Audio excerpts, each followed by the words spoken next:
우리 앞뒤 좌우에 계신 분과 함께 인사드리겠습니다. 주님의 이름으로 사랑을 축복합니다. 인사하시겠습니다.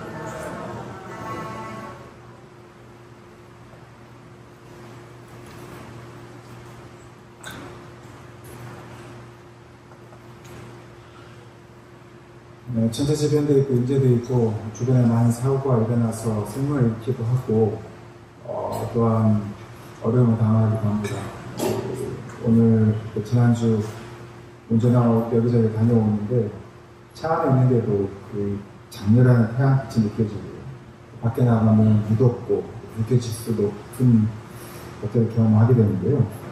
이러한데 또 다른 어려움이나 불행이 닥치면 더 우리는 심각하게 우리의 편안에 대해서 하나님께 질문하기도 하고 또한 자신의 삶에 대해서 여러 가지 판단하게 됩니다.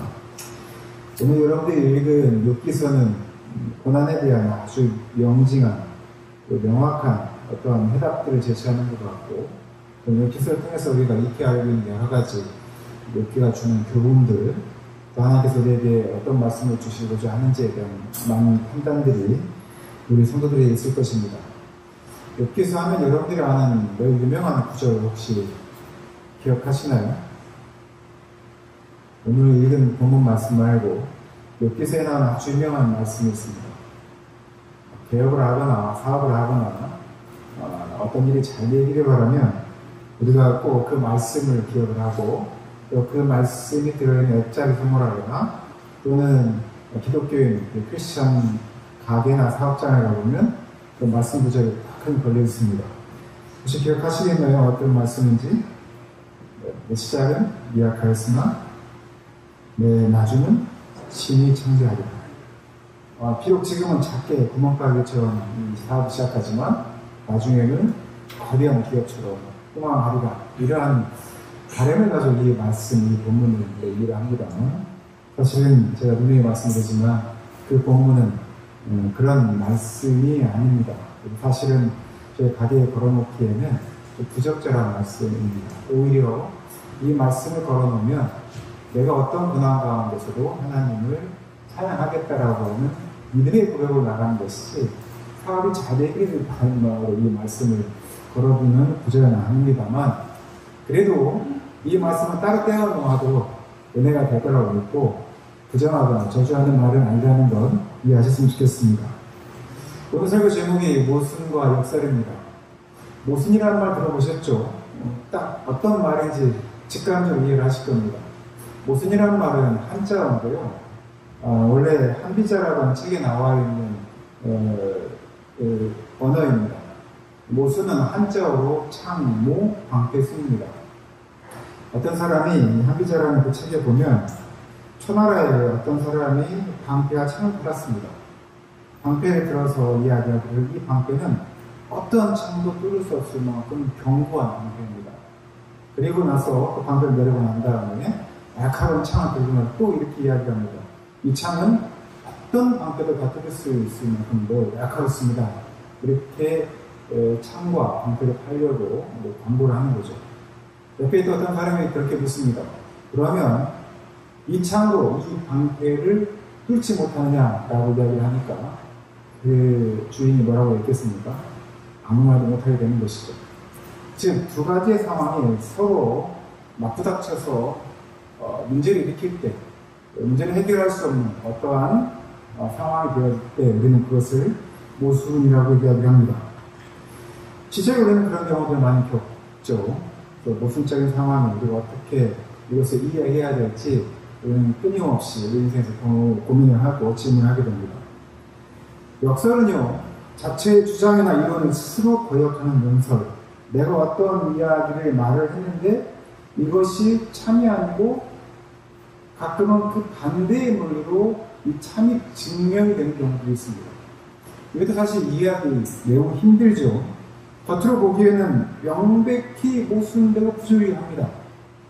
도저히 이해할 수 없는 상황이에요. 그런데 그 안에 진실이 담고 있을 때 우리는 그것을 역설이라고 이야기합니다. 우리 그리스도인들은 오랜 여정의 신앙 가운데 모순도 많이 느끼고요. 특히 역설적인 상황에 많이 부딪힙니다. 도저히 받아들일 수 없는데 이게 진리처럼 여겨진단 말입니다.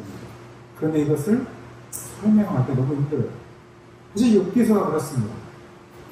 우리가 욥기서 하면 말씀드리는 것처럼 우리가 원하는 가게, 사업을 시작하는 가게의 간판, 욥기서 8장 7절에 있는 말씀을 걸어두는 것처럼 대부분 욥기서를 어떻게 이해하고 있냐면 내가 고난을 당하지만 믿음을 단단히 지키면 하나님께서 더 큰 복으로 나에게 주실 것이다. 이게 결론을 내리는 본문으로 욥기서를 전체를 보고 있습니다. 1장부터 42장까지의 내용 중에 앞장만 조금 흥미롭고요. 그리고 그 중간장은 뭔가 서로 논박이 왔다 갔다 하고 마지막에 욥이 받는 축복을 보면 전체적으로 보면 말씀하신 대로 하나님께서 욥에게 큰 고난을 주셨지만 그 고난 가운데서 절대 하나님을 버리지 않고 믿음을 단단히 세웠더니 더 큰 축복을 이끌어 주셨다라고 하는 욥의 결론을 우리가 내리고 그리고 우리가 신앙생활할 때 하나님께서 또는 우리 삶 가운데 고난이 닥치더라도 믿음을 잃지 않고 하나님은 온전히 믿음으로 더 큰 복을 우리는 영광을 가져야겠다. 우리는 그렇게 믿고 따르고 또 그렇게 충고를 하기도 합니다. 정말 근데 그럴까요? 욥기서는 참 신기한 책입니다. 욥기서 여러분들이 42장까지 전까지 쭉 읽어보셨는지 잘 모르겠습니다만 대충 어떤 내용인지는 아실 거예요. 하나님이 주재한 어떤 회의가 있습니다. 하나님의 아들들이라는 표현이 있는데요. 일종의 어떤 왕이 집전하는 어떤 회의가 있습니다. 그런 모임 중에 사탄은 어슬렁거리다 그 회의에 참여를 합니다. 그러고 나서 하나님께서 사탄에게 물어보죠. 너가 세상을 다니면서도 특별히 본 게 있느냐? 그리고 나서 내가 정말 믿고 신뢰하는 욥이라는 사람이 있는데 혹시 그 사람 보고 왔느냐고 이야기를 합니다. 그때 사탄이 내기를 하죠. 어떤 내기를 합니까? 등장해서 재미를 극대화시키는 내기를 하는데요. 욥이라는 사람을 봤더니 정말 믿음이 좋습니다. 누가 봐도 이 동방의 의인이라고 할 만큼 많은 사람들이 하나님을 잘 섬기는 축복받은 존재로 보였고 저희가 그렇게 보입니다. 그런데 그가 하나님께 믿음을 보이는 이유는 하나님께서 큰 축복을 주셨기 때문에 그 복 때문에 하나님을 찬양하고 하나님에 대한 믿음을 세우는 게 아니겠습니까? 한번 그 복들을 제거해 보시면 어떠실까요? 이런 제안을 합니다. 그때 하나님께서 생명만 취하지 말고 네가 할 수 있는 걸 다 하라. 그래도 이번 믿음을 버리지 않을 거야 라고 장담하게 됩니다. 그리고 그 제안을 받아들이죠. 사탄의 제안을 받아들여서 이제 욥을 어렵게 합니다. 하나님은 욥을 자신처럼 사랑했습니다. 그리고 하나님은 욥이 자신에 대한 믿음을 절대 버리지 않을 것이다 라고 하는 확신을 가지고 있었습니다. 그런데 문제는요, 이런 신뢰가 욥에게는, 욥의 입장에서는 까닭없이 고난을 당하는 이유가 됐습니다. 그래서 제가 이 욥이 매우 신기한 책이라고 이야기를 하는 겁니다. 우리가 보면 이해하기 힘들죠. 욥이라는 한 사람에 대해서 그가 까닭없이 당하는 그 고난의 이유가 하나님께서 욥을 신뢰한다고 하면서 사탄과의 어떤 거래 또는 그 제안을 받아들여서 욥이 지금 고난을 당합니다. 이러한 방식으로 누군가에게 고난을 주는 하나님, 좀 우리가 믿을 수 있고 신뢰하는 하나님인지 한번 질문해 볼 필요가 있습니다. 그리고 또 욥기에서 사라진 게 또 하나가 있죠. 하나님에 대해서 사라진 게 하나가 있습니다. 그게 뭐냐면 하나님은 자신의 백성을 사랑하고 보호하고 지켜주시는 하나님이라는 인식이 우리한테 있습니다. 여러분들 그런 믿음 없으십니까? 하나님은 나를 지켜주시고 나를 보호하시고 나를 사랑하시고 나를 위로하시는 전지전능하신 하나님이다. 이게 바로 우리 신앙의 고백입니다. 맞지요? 그런데 오늘 욥기에서 이렇게 사라집니다.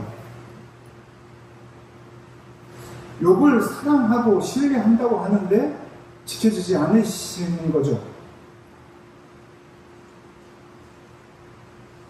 굉장히 모순적이지 않습니까? 게다가 7 아들과 3 딸은 무슨 죄가 있습니까? 하나님과 사탄이 벌인 내기에 가장 큰 희생자는 물론 우리는 욥이라고 생각할 수도 있겠지만 제가 볼 때는 7 아들과 3 딸입니다. 그리고 또 목동들이죠.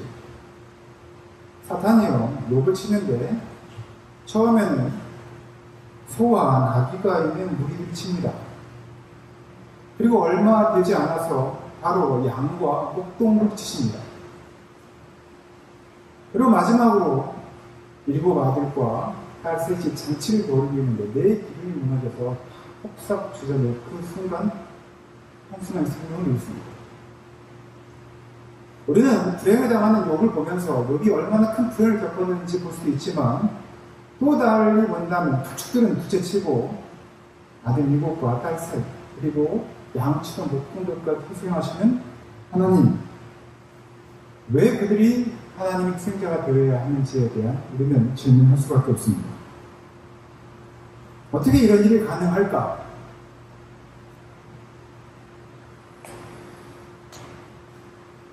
사실 욥기는 전통적으로 사실을 기록한 책이라고 이야기하지는 않습니다. 이렇게 이야기하면 또 성경이 모호한 성경인데 무슨 얘기 하시나 이렇게 생각할지 모르겠는데요. 욥기에서 기록한 그 기록의 내용들이 우리가 확인할 수 있는 방법이 없습니다. 그리고 이런 비슷한 류의 이야기들이 고대 근동에 굉장히 많이 있습니다. 특히 성경에는 욥기라고 하는 인물이 등장하면서 욥기서를 기록하고 있는데요.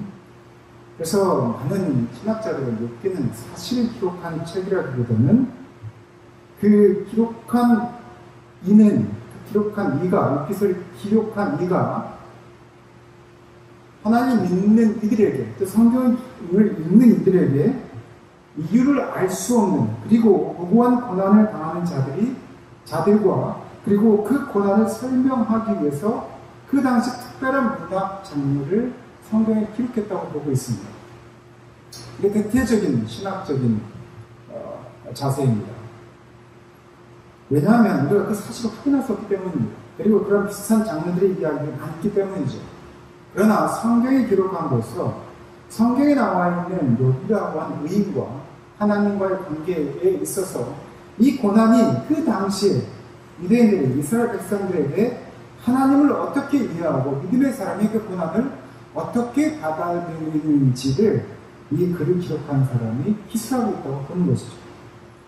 요새 여러분들이 이것이 사실이든 사실이 아니든 여러분의 믿음과는 전혀 확연히 차이가 없습니다. 그리고 문제는요, 욥기서에는 자세히 읽어보시면 알겠지만 인과응보가 없습니다. 인과응보가 뭐죠? 선을 행하면 선의 결과가 있는 것이고 악을 행하면 악의 결과가 반드시 따른다. 이것이 바로 인과응보입니다. 하나님 욥기서에는 그런 게 없습니다. 그런 이야기가 아닙니다. 그런데 욥기서에서는 딱 2가지를 명확하게 우리에게 제시해주고 있습니다. 고난에 대한 이야기를 다루면서 우리에게 제시해준 2가지 이야기가 있습니다. 첫째는요, 욥이 3 친구와 이야기를 하는데 욥이 당하는 고난을 친구들이 잘못 이해하고 있다는 것입니다. 자, 여러분들은 욥이 어떤 고난을 당하는지 분명히 알고 계시죠? 소와 나귀가 사라지고 양떼와 목동들이 죽게 되고 자신의 자녀들이 어느 한순간 다 죽음을 당하게 되는 정말 지금 우리가 생각해도 쉽지 않은 경제적으로 또는 가족적으로 이런 우리가 당할 수 없는 너무나 고통스러운 고난을 당했는데요. 문제는 이 친구들이 욥이 당하는 고난에 대해서 잘못 이해하고 있다는 것을 욥기서는 말하고 있다는 것입니다. 욥의 친구들은 어떻게 이야기합니까? 욥에게 끈질기게 이야기하는 게 있습니다. 욥의 고난은 그의 잘못된 죄의 결과다. 이렇게 이야기합니다. 그래서 성경은 이렇게 시작을 하죠. 욥은 당대의인이라고 이야기합니다. 하나님 앞에 죄가 없는 사람을 이야기를 합니다. 아무런 죄가 없음에도 불구하고 그가 당하는 고난을 설명하는데 그는 욥의 친구들은 욥아, 너가 분명히 알게 못해 지은 죄가 있을 거야. 그래서 너가 당한 이 고난은 뭐다?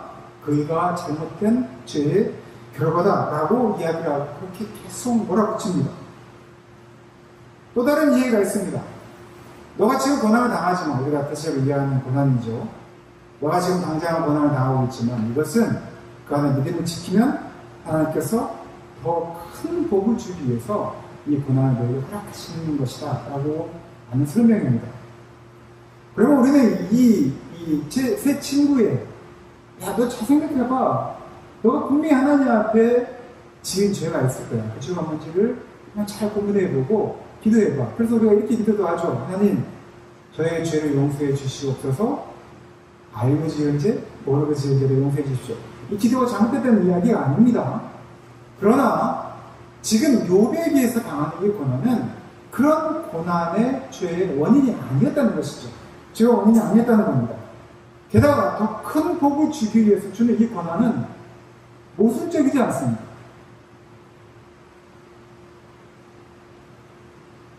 제 눈에 지금 바로 앞에 우리 김선 장로님 계시는데 자녀가 둘이 있죠.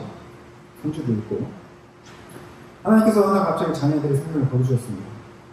근데 제가 만약에 장로님한테 장로님 그 자녀를 거둔 이유는 더 많은 자녀의 복을 주기 위해서 하나님께서 그런 고난을 주시는 거예요 이렇게 얘기하면 일단 인간적으로 우리가 참 이해하기 힘들죠. 또 그런 하나님을 우리가 받아들이면 얼마나 어렵습니다. 근데 우리가 의외로 이렇게 하나님께서 주시는 고난을 이렇게 설명하고 그 사람들이 좋아하는 행동들이 많습니다.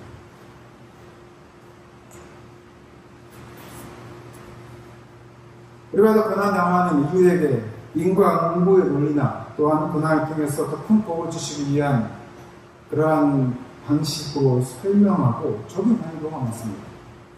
실제로 그런 일이 있었죠. 저 10년 전 세월호 참사가 벌어졌을 때 여러 해 전 이태원 참사가 벌어졌을 때 제가 아는 유명한 목회자들이 그런 얘기를 했지 않습니까? 하나님께서 세월호 참사를 통해서 이태원 참사를 통해서 우리의 죄를 깨닫게 하시고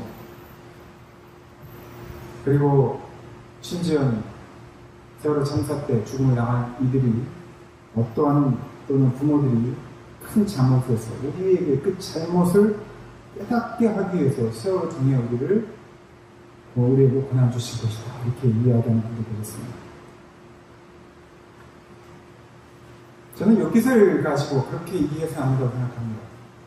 아니, 그러한 조언에는 하나님을 하나님같이 못하는 것입니다. 또 하나가 있습니다. 두 번째는 욥이 자신의 잘못에 대해서 회개하는 장면이 하나 나옵니다. 그런데 이 잘못에 대한 회개가 우리가 생각할 수 있는 그런 죄의 고백과는 다릅니다. 그는요, 자신이 벌받을 만한 죄를 지은 것에 대해서 또는 몰래 저지른 죄에 대한 회개가 아니라 욥기서 42장 6절로 이렇게 되어 있습니다. 한번 같이 읽어볼까요? 욥기서 42장 6절입니다.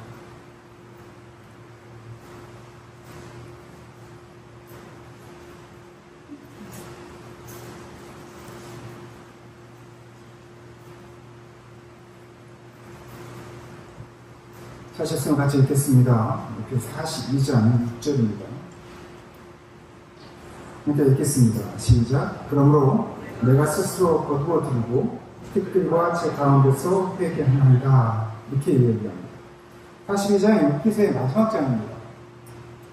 지금 욥이 이 말을 하는 이유는 욥이 자신이 하나님을 제대로 알지 못한 것에 대해서 회개한다는 이야기입니다. 욥은요, 자신이 하나님을 잘 안다고 생각했습니다.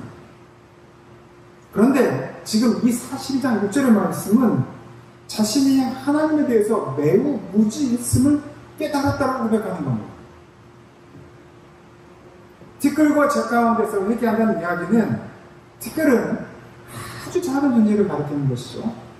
죄라고 하는 것은 다 타버린 후에 마지막에 남아있는 처음의 존재를 이야기하는 겁니다. 모습을 이야기하는 겁니다. 나는 지금까지 하나님을 너무 잘한다고 생각했고, 하나님이 이렇게 말씀하셔서 하나님은 이런 분이야라고 당당하게 이야기를 했었는데, 내가 고난을 당해보니, 고난의 원인을 알지 못하는 이 고난을 당하고 보니, 내가 정말 하나님 몰라도 너무나 몰랐구나라고 하는 그러한 고백을 하는 것입니다. 그래서 티끌이라는 말과 그리고 죄라는 말을 통해서 자기 존재에 대한 설명을 하고 있는 겁니다. 욥기는요, 특히 욥기에서 우리에게 가르쳐 주는 것은 우리가 실상은 하나님에 대해서 잘 모른다는 것입니다.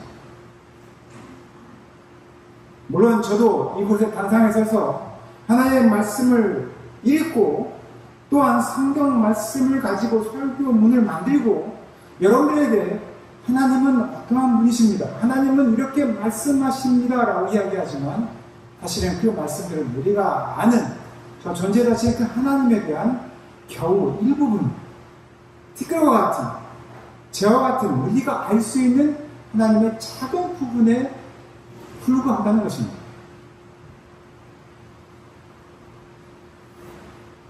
피조물입니다, 우리는. 그런데 우리는 창조주인 하나님을 너무나 쉽게 안다고 이야기합니다. 함부로 우리는 하나님을 판단합니다.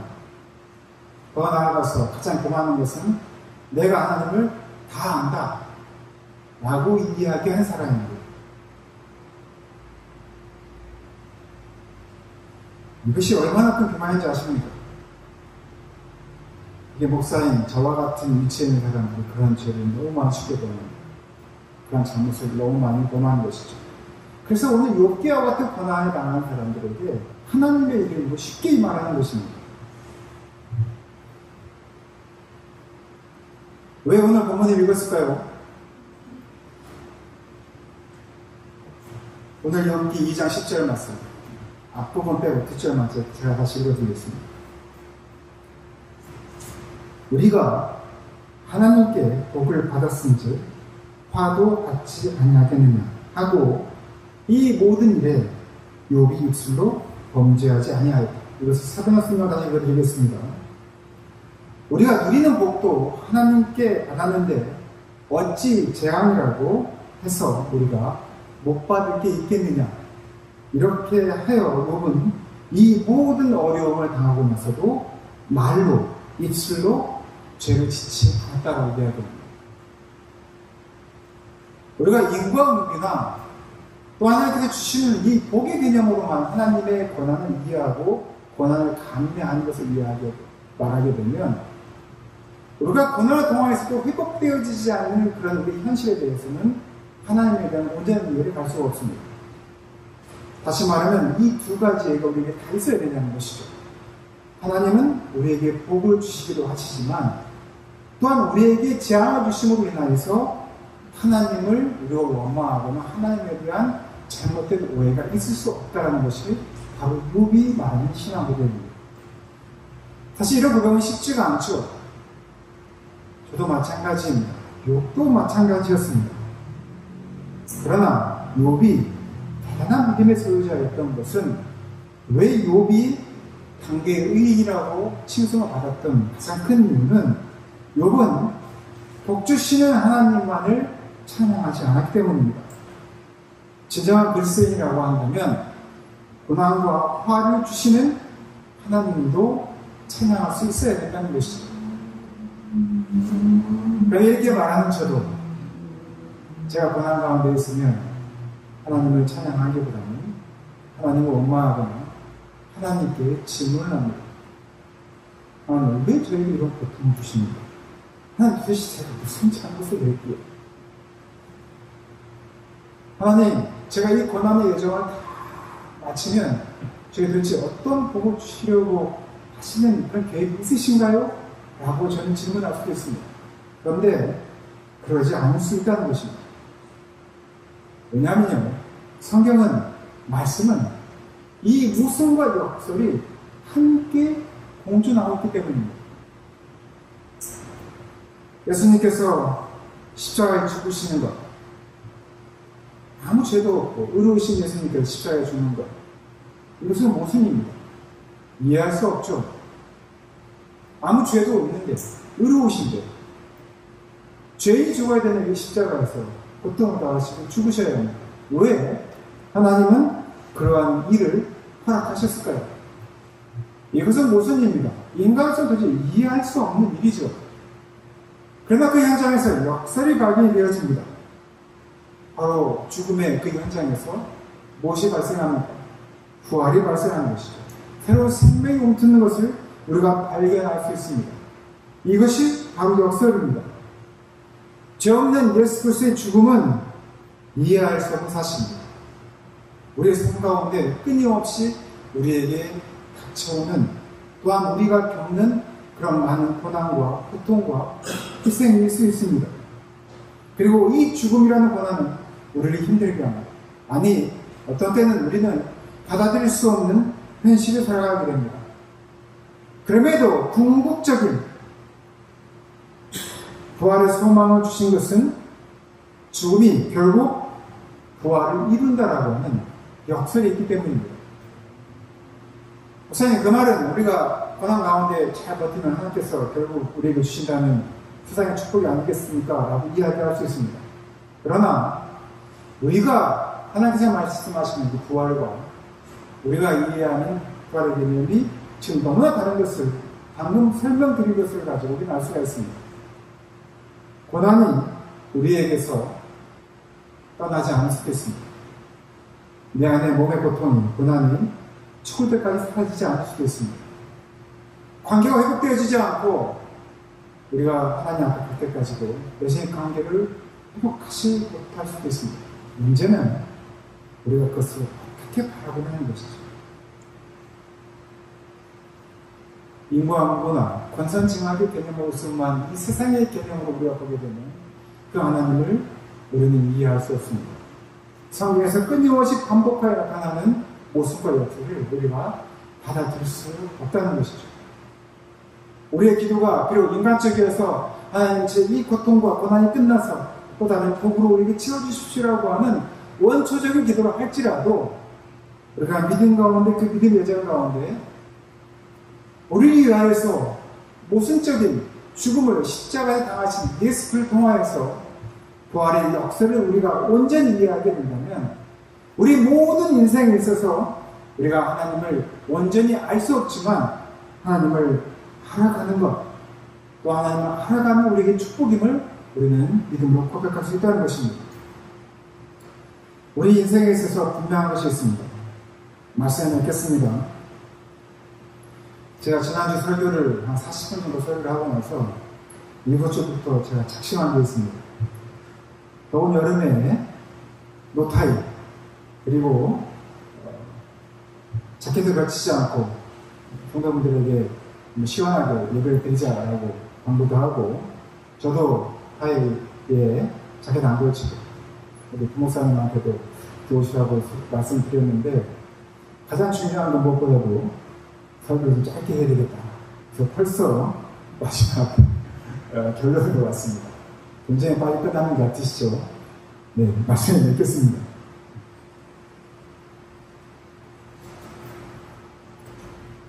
욥기서를 통해서 우리가 분명히 알 수 있는 게 한 가지가 있습니다. 그리스도인들에게는 분명하게 한 가지 알 수 있는 것은 우리가 이해하는 하나님과 우리가 도저히 이해할 수 없는 하나님이 공존한다는 것입니다. 우리는 그 사이에서 매우 혼란스럽고 힘든 경험을 할 것입니다. 그런데 그리스도인의 믿음은 우리가 이해할 수 없는 부분까지 우리가 믿는 것, 그것이 바로 하나님께서 우리에게 주신 하나님의 성물임을 우리가 고백하는 것입니다. 참기 어렵습니다. 욥기가 당한 고난을 보십시오. 그런 고난 가운데서도 욥기는 오늘 2장 10절에 보면 이 고백을 합니다. 욥기 2장 10절의 고백은요, 소와 나귀가 사라지고 양떼와 목동이 죽고 자기 자녀가 다 죽고 난 후에 마지막으로 자기 몸에 악성 종기가 발바닥부터 종기까지 다 납니다. 얼마나 고통스러운지 기아장하고 자기 몸을 긁을 정도로 너무나 힘든 지금 삶을 살아가고 있습니다. 자기 몸이 너무 힘든 거예요. 근데 아내가 와서 차라리 당시 생일을 저주하고 하나님 원망하는 이야기를 합니다. 자기 앞에서 그래도 가장 자기 편일 것 같은 자기 아내가 자기를 저주하는 듯한 말을 할 때 그럼에도 불구하고 욥이 하나님의 믿음을 저버리지 않고 오늘 본문의 이야기를 합니다. 오늘 본문의 이견의 고백을 합니다. 내가 이해한 하나님, 내가 이해할 수 없는 하나님이 계시지만 그러나 이해할 수 없는 부분까지 받아들이는 욥의 믿음, 욥의 신앙을 욥기서에서는 우리에게 이야기하고 있는 것이고 시대를 살아가는 우리가 고백해야 할 믿음의 정보라고 저는 믿습니다. 모든 사람이 하나님을 믿는 것 같습니다. 특히 오늘 예배당에 참석하신 예배를 드리기 예배당에 오신 우리 성도들은 다 하나님을 믿는다고 저는 믿습니다. 그러나 정작 고난이 닥칠 때 우린 한 가지 사실을 깨닫게 되는데 아무나 하나님을 믿는 게 아닌 것을 알게 된다는 것이죠. 우리가 좀 하나님 믿는 것 같지만 엄청난 권한이 우리에게 닥쳐오게 되면 그때서야 우리는 아무나 하나님을 믿는 게 아닌 것을 알게 된다는 것이죠. 사랑하는 제일교회 성도 여러분, 고난을 통해서 우리는 즐거워할 수는 없습니다. 그러나 고난 순간에 우리가 알지 못하는 하나님을 이해할 수 없는 부분의 그 하나님을 우리가 피조물로서 그 하나님을 믿을 수 있는 믿음의 단계에 이를 수 있도록 하나님께 기도하시고 하나님께 물으시고 또한 그 믿음을 세워가는 우리 사랑하는 제일교회 되시기를 예수님의 이름으로 축원하고 부탁드립니다. 이렇게 기도하겠습니다.